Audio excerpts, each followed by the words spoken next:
Hi, നമ്മുടെ മറ്റൊരു വീഡിയോയിലേക്ക് സ്വാഗതം. നമ്മുടെ സ്റ്റെയർകേഴ്സിൻ്റെ പണി പുരോഗമിക്കുന്നുണ്ട്. അപ്പോൾ നമ്മൾ പ്ലിന്ത് ബീം വാർത്ത് കഴിഞ്ഞപ്പോൾ 2-3 കമ്പി എക്സ്ട്രാ മേളിലേക്ക് കൊടുത്തിട്ടുണ്ടായിരുന്നു. ആ കമ്പി ബെൻഡ് ചെയ്തിട്ടുണ്ട് അവരവിടെ നിന്ന് കമ്പി കെട്ടി വാർത്തു തന്നെ പണികൾ.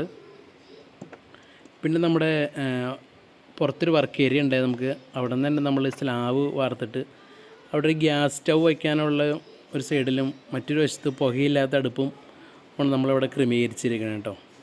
അപ്പോൾ അതിൻ്റെ 2 ദിവസം മുമ്പ് വാർക്കയായിരുന്നു.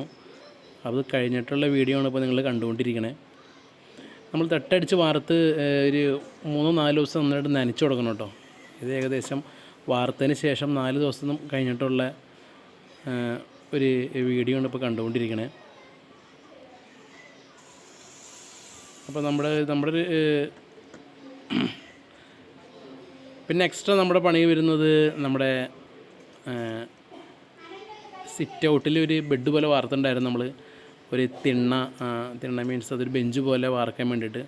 അപ്പോൾ അതിൻ്റെ കമ്പിയും അവർ ഇട്ടിട്ടുണ്ട്.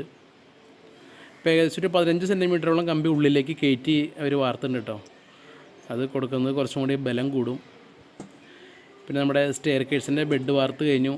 അപ്പോൾ ഫസ്റ്റ് താഴെ ഒരു കമ്പി കെട്ടി ഇനി അത് കോൺക്രീറ്റ് ചെയ്യാനുള്ളതും പണികളാണ് അടുത്ത് ആരംഭിക്കണേ. അപ്പോൾ ഇതുവരെയും ഇതിനെക്കുറിച്ച് അറിയാൻ പാടില്ലാത്തവർക്ക് ഈ വീഡിയോ കാണുമ്പോൾ ഒരു ഉപകാരമാവും കേട്ടോ. അറിയാവുന്നവരെ കുറിച്ചല്ല, അറിയാത്തവർക്ക് വേണ്ടിയിട്ടാണ് നമ്മൾ ഈ വീഡിയോ ചെയ്യണേ.